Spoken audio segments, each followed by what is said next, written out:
All of our thoughts and decisions just appear unpredictably throughout the day, and therefore they're unavoidable and we are not to be blamed for them. But this doesn't mean that your efforts are not going to be rewarded. Today we're going to talk about how we can still have a sense of control and the belief that we're going to get rewarded for our efforts in a destined world. So first of all, today we're going to refresh on why we should give up our belief in avoidable decisions. We're then going to talk about what exactly is a sense of control, why we need it, and how we can still have it in a destined world. So why should we give up our belief in free will? Well, first of all, most of us want to believe in what's real. We don't want to believe in the made up. And we now know that free will is just a made up belief. And it doesn't really align with our experience of thoughts and decisions just appearing unpredictably. The other reason we should give up in this belief is because it's a huge source of stress. When we believe someone could have acted differently, when we believe they have this ability to act freely, then it can cause us a lot of resentment. And we believe we made a mistake that we could have avoided, then we feel a lot of regret about what we have done. So by giving up this belief, we can avoid this stress, and we're really not sacrificing anything, as there really is no advantage in having this belief.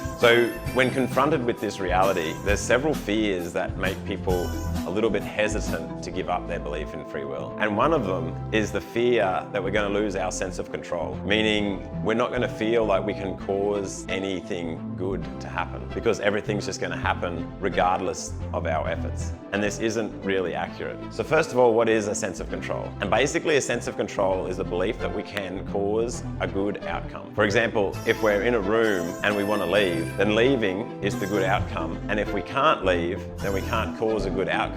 And so we feel trapped and have no sense of control. Or alternatively, if we want to eat some particular food for lunch, but we're told we have to eat this other food, then we can't have our good outcome, which is the food we want. And so we feel like we have no control. So from this, we can see that we need two things to have a sense of control. We need to believe that there's two options and believe that we can cause the good option.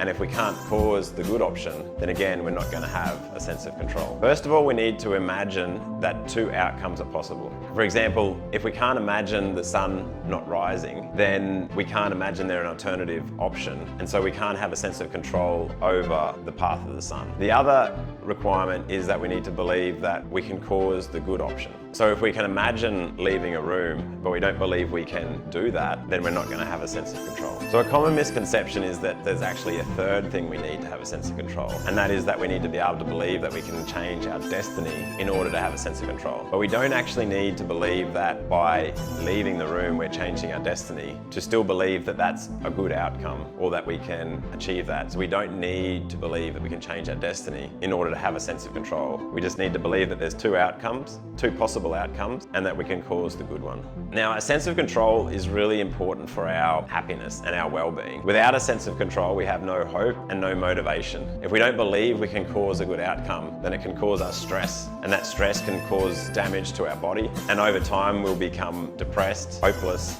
anxious, and can end up with learned helplessness. So now that we know what we need in order to have a sense of control, we can see that we can still have a sense of control even in a destined world. And that's because even if our decisions are unavoidable, we can still imagine future outcomes. We can still imagine the possibility of leaving this room or the possibility of not leaving this room. And since we can still imagine a future, even knowing that whatever we imagine is unavoidable, and since we can still imagine good and bad outcomes, and we can still believe that we could achieve that good outcome, we can still have a sense of control while knowing that all these thoughts and imagined scenarios are unavoidable. So in summary, what we've discussed today is that we should give up our belief in avoidable decisions because it doesn't align with our experience and it's a huge source of stress that really offers us no advantage. We then talked about how a sense of control is the belief that we can cause a good outcome, and how without a sense of control, it can lead to depression, hopelessness, and learned helplessness. Then finally, we talked about how we can still have a sense of control in a destined world because we can still imagine future outcomes and we can still believe that we can avoid those outcomes while knowing that whatever we imagine or decide is unavoidable.